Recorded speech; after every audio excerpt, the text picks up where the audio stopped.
오늘도 주님께서 예배하신 은혜와 은총으로 오늘 우리에게 충만하게 하실 줄 믿습니다. 우리 그런 기대를 가지고 마태복음 9장 말씀 함께 나누도록 하겠습니다. 참 본다는 게 굉장히 중요합니다.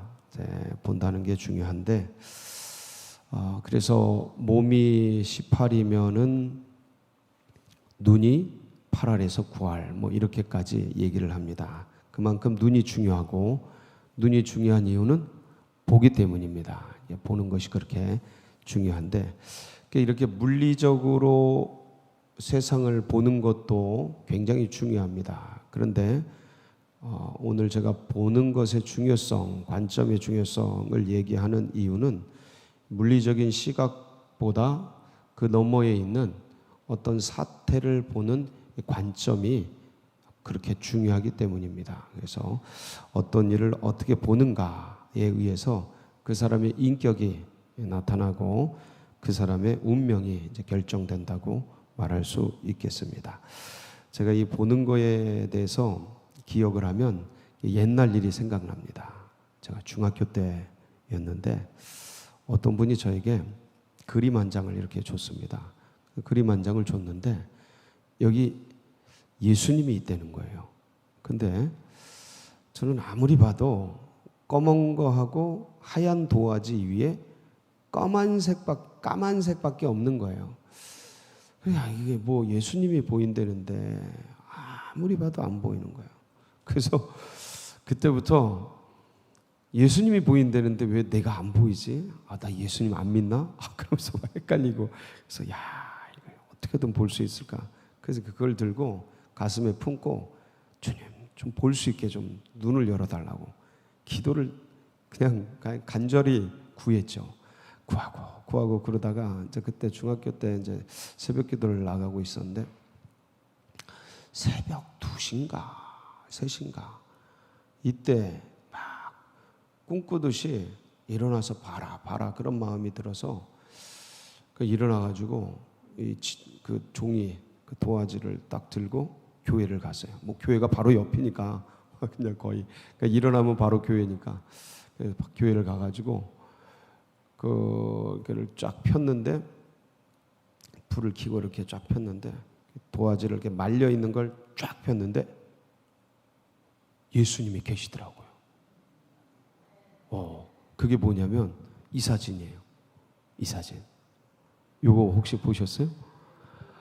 저는 이걸 처음에는 아무리 봐도 안 보이는 거예요. 그냥 검은 것만 있지 하얀 도화지 위에 검은 것만 있지. 여러분 이거 예수님이 보이십니까? 그거 참 대단하시네. 굉장한. 저는 진짜 기도 많이 하고 봤는데 대단한 거예요. 볼 걸 봐야 되는데 볼 걸 못 보면 참 주님이 보여주시고자 하는 것들을 알지 못하게 되고 알지 못하면 참 무지하게 되고 그래서 영적인 세계도 봐야 되는데 못 보면 불쌍해지는 겁니다. 오늘 예수님께서 귀신 들린 사람을 치유하지 않습니까? 그러니까 오늘은 이 치유자에 대한 얘기가 아니고요. 이 치유자에 대한 얘기도 할 수 있겠죠. 귀신 들려서 얼마나 괴로운 삶을 살아왔겠고 주님 만나서 그 문제 해결되는 거 그런 얘기도 할 수 있겠습니다. 그런데 지금 관점은 그게 아니에요. 오늘 이 본문의 관점은 예수님이 귀신 들린 사람을 치유했는데 그거를 보는 두 관점이에요. 예수님이 행하신 사역을 보는 관점인 거예요. 이거는 이제 예수님이 십자가 사역을 하시고 예수님이 부활하시고 그것을 어떻게 보느냐까지 연결이 되겠죠. 성경을 어떻게 보느냐 이런 것까지 영적으로 연결이 돼 있을 겁니다. 그런데 지금 딱 이 오늘 본문에 등장하는 귀신 들린 사람을 예수님이 치유하셨는데 무리는 그것을 어떻게 보고 바리새인들은 그것을 어떻게 보고 있느냐. 우리는 그걸 어떻게 보느냐 이 얘기죠. 그래서 무리는 예수님이 병 고친 거 귀신 들린 걸 쫓아낸 것을 어떻게 보고 있습니까?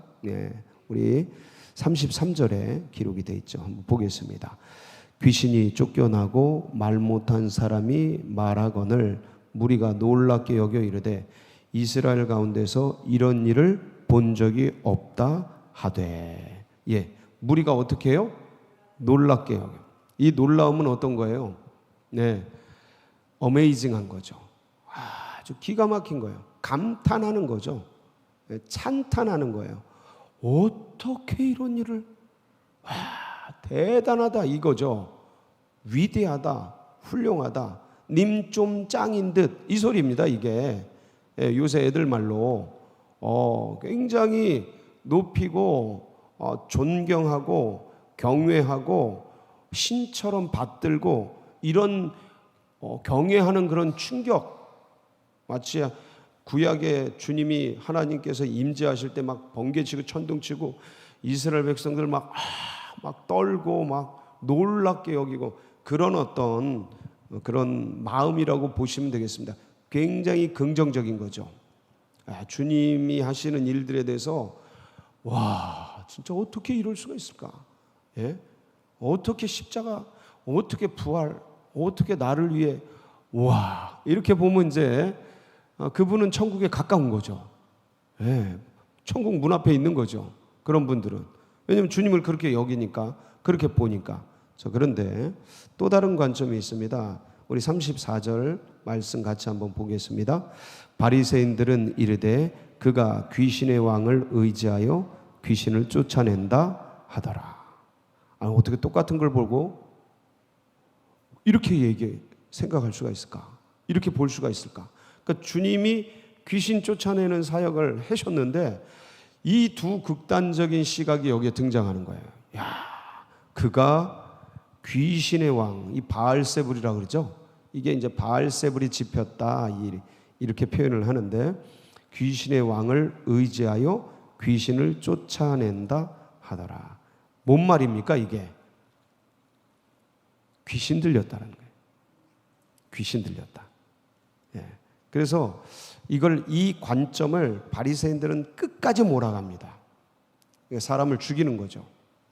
한 사람을 여론몰이 하는 거예요. 바리새인들은 중추적인 리더들이니까 이 리더들이 작정하고 작당을 하고 예수님을 귀신 들린 사람으로 몰아가는 거예요. 바알세불 집혔다고 끝까지 몰아가요. 결국은 그렇게 해서 죽여버립니다. 야, 이게 여론몰이라는 게 이렇게 무서운데 이게 왜 이렇게 되냐? 그렇게 보기 때문에 그래요. 그렇게 보기 때문에. 그러니까 결국 이 바리새인들은 예수님을 바알세불이 집혔다, 귀신 들렸다 이렇게 보니까 예수님의 모든 사역은 다 어떻게 보이겠어요? 귀신이 하는 거죠. 뭐 귀신이. 그러니까 죽여 없애야 될 대상이 되는 거예요. 근데 무리들은 오 이렇게 보는 거예요. 그러니까 모든 것이 그렇게 보이는 거예요. 주님의 하나하나가 이렇게. 여러분들 주님의 모습이 이렇게 보이시죠? 그럼요. 어떻게, 저는 진짜 제일 신기한 게 어떻게 영접만 했는데 하나님의 자녀가 되게 할까? 이걸 어떻게 만들어내셨을까? IT 전문가들이 압축 파일을 엔터 치면 쫙, 우리는 그게 어떻게 동작되는지 잘 몰라요, 기술적으로. 근데 탁 치면 쫙쫙쫙쫙쫙 풀리도록, 압축이 풀리도록, 그거를 만약에 알고리즘을 만들어서 그렇게 해내야 된다면 우리는 평생 걸릴 겁니다. 아주 공부하고 그냥 수없이 오랜 세월이 걸릴 거예요. 근데 그런 거 몰라도 그냥 탁 치면 압축이 쫙 풀리면서 쫙쫙쫙쫙 프로그램이 돌아가고 뭐가 막 작동하고, 우린 그 메커니즘을 아무것도 몰라도 그게 되잖아요. 이게 주님이 해놓으신 거예요. 이거 이 IT 전문가들이 이런 기술들을 어디서 배웠냐? 전부 주님이 해놓은 거에서 본따 가지고 온 거예요. 주님이 영적으로, 우리는 영접만 하면 어떻게 인간의 자녀, 이 사탄의 자녀죠. 마귀, 너희 아비 마귀에게서 났도다 그러잖아요. 본질상 진노의 자녀, 하나님과 원수되었던, 그러니까 그런 존재가 순식간에 제가 그동안 풀었던 그 알고리즘, 압축된 그 알고리즘을 몇 개 풀었지 않습니까? 앞으로 그거요, 누군가 연구하면 끝없이 나와요. 끝없이. 그건 광맥이에요, 광맥. 에베레스트 산보다 더 많이 쌓여있는 광맥이에요. 영접할 때 그 압축이 쫙쫙쫙쫙쫙 풀려서 이 사탄의 자녀, 이 인간의 자녀가 하나님의 자녀로 화학적으로, 물리적으로, 영적으로 확 바뀌어요. 우리가 진짜 영적으로만 바뀌는 게 아니고 물리적으로 바뀝니다. 이걸 우리가 모를 뿐이야. 주님은 아셔요. 영적으로 바뀐다는 게 뭡니까? 영적으로 바뀐다는 의미가 뭐겠어요? 예. 이 안에 영이 들어갔다는 의미가 뭐겠어요? 주님의 그 무엇인가 들어온 거예요. 이 만물 안에 신성과 능력이 들어가 있는데 주님의 뭔가가 들어간 거예요. 그게 뭐예요? 말씀의 기운이 들어간 거예요. 그래서 보이지 않는 것들이 보이게 만든 거예요. 그 보이지 않는 게 뭐냐? 보이는 게 물리적이라 그러는데 보이지 않는 게 보이는 걸 만들어낸 건데 그럼 뭐가 물리적인 거예요, 진짜? 이거 따지면 철학이라는 게 별거 없어요. 예? 그래서 우리의 내면이 지금 물리적으로 바뀌었다. 그걸 모를 뿐이에요, 우리가 모를 뿐이에요. 질적으로 바뀌어버렸어요. 그걸 우리는 그냥 잘 모르니까 눈으로 확인이 안 되고 느낌으로 감지가 안 되니까 저는 느껴지는데 이게 감지가 안 되니까 그걸 퉁쳐서 뭐라고 하는 거예요? 영적으로 변화됐다. 이렇게만 표현하는 거예요. 근데 주님은 분명히 말씀하십니다. 바람이 임의로 불매 어디서 와서 어디로 가는지 알지 못하듯이 성령으로 난 사람은 이와 같이 느껴진다는 거예요. 그게 바람이 지나가는 걸 느끼잖아요. 눈에 보이지는 느껴진다는 거예요. 예, 이건 영적 변화가 반드시 물리적 변화를 동반하게 돼 있습니다. 그래서 이제 이런 역사가 있는데 아니 그걸 보여줘도 모르고 알지도 못하고 그렇게 보는 그들의 관점에 의해서 결국은 이 바리새인들은 영원한 형벌 가운데 던져지게 되고 이렇게 주님을 받아들인 영접한 그 백성들은 어떤 알고리즘인지는 아무도 모르지만 하나님의 은총에 의해서 하나님의 자녀가 되는 이 기가 막힌 역사를 있게 됩니다. 그래서 보는 게 이렇게 중요해요. 예, 관점이 이렇게 중요해요. 그리고 그 이후로 주님을 이렇게 받아들인 백성들은 그분을 나의 왕, 나의 주인으로 섬기면서 이 길을 쭉 가지 않습니까? 그러니까 그분의 명령을 묻고 듣고 순종하죠. 이게 안 된다면 어떻게 귀신 들린 사람 아니 이렇게 보는데 어떻게 따라갑니까? 못 따라가지. 죽여버리지. 없애버리지. 그래서 결국 죽인 거예요. 바리새인들이, 지도자들이. 자, 그렇게 해서 주님의 일들을 이렇게 보는 두 부류가 있는 반면에 자, 밑에 한번 보겠습니다. 35절.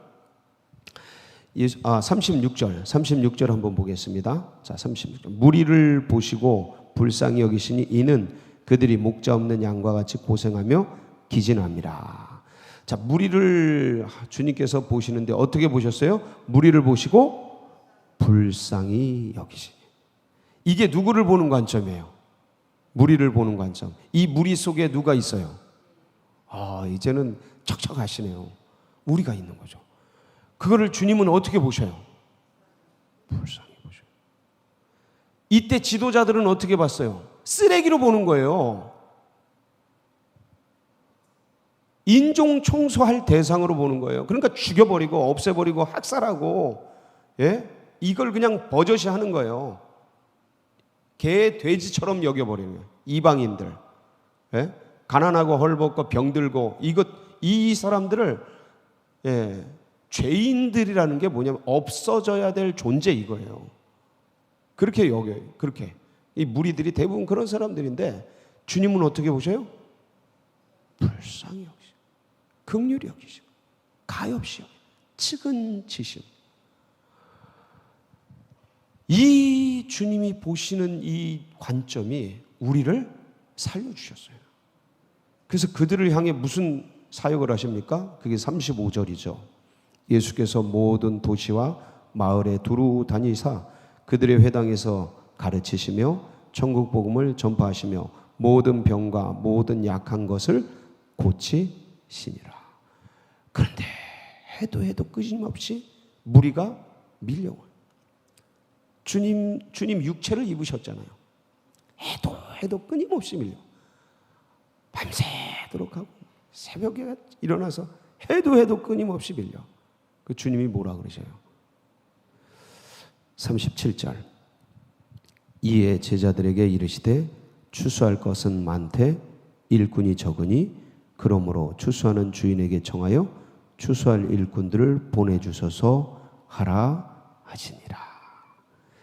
주님이 우리를 이렇게 긍휼히 불쌍히 가엾이 봐주셨잖아요. 이젠 우리가 뭘 볼 차례예요? 주님의 마음을 볼 차례죠. 주님의 마음. 추수할 일꾼이 없다. 추수할 일꾼이 적다. 기도해라. 기도해라. 그러면 이제 주님께서 뭘 보여주실까요? 세상 사람들 보여주죠. 세상 사람들. 세상 사람들. 우리는 거기로부터 나왔잖아요. 있었던 사람이 제일 잘 봐요. 예. 했던 사람이 제일 잘 알아요. 그 세계를. 그래서 나와서 보니까 세상이 어때요? 고린도후서 4장 4절. 이건 이제 여러분 안 봐도 이제 다 아실 거예요. 세상 신에 다 자라나요. 그 중에 이 세상 신이 믿지 않은 자들의 마음을 뭐하게 해요? 혼미하게 하여 그리스도의 영광의 복음의 광채가 비치지 못하게 함이니 그리스도는 하나님의 형상입니다. 복음의 광채가 비치지 못하게 하고 어디에 사로잡히게 해요? 로마서 1장 20절, 23절까지 25절. 예, 보면 창세로부터 그의 보이지 아니하는 것들 곧 그의 영원하신 능력과 신성이 그가 만드신 만문에 분명히 보여 알려졌나니 그러므로 그들이 핑계하지 못할지니라. 하나님을 알되 하나님을 영화롭게도 아니하며 감사하지도 아니하고 오히려 그 생각에 허망하여지며 미련한 마음이 어두워졌나니 스스로 지혜 있다 하나 어리석게 되어 썩어지지 아니하는 하나님의 영광을 썩어질 사람과 새와 짐승과 기어다니는 동물 모양의 우상으로 바꾸었느니라. 이는 그들이 하나님의 진리를 거짓 것으로 바꾸어 피조물을 조물주보다 더 경배하고 섬김이라. 주는 곧 영원히 찬송할 이시로다. 아멘. 그러니까 피조물을 조물주보다 더 경배하는 이 비극, 저게 우상이죠. 피조물 중에 제일 으뜸으로 뭘 만드셨어요? 인간을 만들었는데 모든 피조물 중에 최고가 인간인데 그러니까 이 피조물들이 인간을 섬겨야 되고 인간을 위해 존재해야 되는데 인간이 그 피조물을 섬겨. 옛날에는 호랑이도 섬겼어요. 큰 돌이나 바위도 섬깁니다. 지금도 섬길걸요? 예? 잡신들 섬깁니다. 거기에 사로잡혀 있어요. 옛날 성황당 막 이런 거. 그런 거에 사로잡혀 전부 우상들이죠. 지금은 이 세상 신, 만몬, 자본 이런 거에 전부 그냥 파도처럼 휩쓸려 버렸죠. 끌려다니는 거예요. 그 왜 그럴까? 고린도후서 10장 4절에 보면 이렇게 견고한 진을 짜놓습니다. 한번 보세요.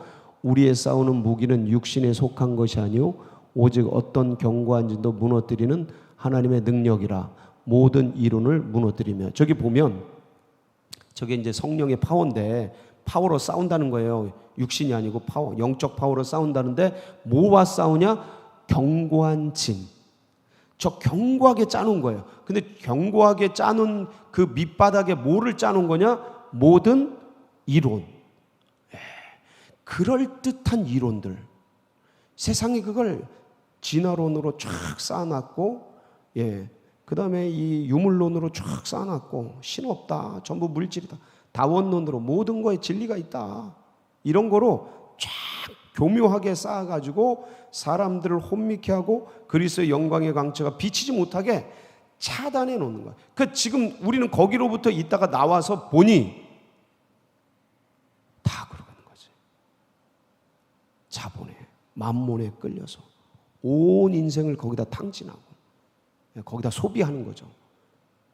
근데 그거 쥐인 것 같았는데 다 날아가는 것들 잡으려고 그렇게 마지막에 이렇게 병상에 누워서 돌아보면 남는 거 없는데 이걸 아무리 얘기를 해주고 공개적으로 말을 하고 예수님 때부터 그 전부터 계속 이 인생의 본질을 얘기를 하고 얘기를 해도 혼미한 영이 들어가가지고 안 들리는 거예요. 근데 우리는 들은 거예요. 우리는 본 거예요. 얼마나 감사해요. 그럼 감사하니까 그들을 보니까 이제 주님의 마음이 저기 있구나. 우리도 그걸 보고 하여간 주님 우리에게 아무쪼록 성령의 은혜를 더 부어주시고 주님의 마음을 다 붙들고 잃어버린 영혼을 향한 주님의 마음을 어찌하든지 때를 얻든지 못 얻든지 나누고 전하는 또 이런 7월 한 달 되시기를 축복합니다. 같이 기도하시겠습니다.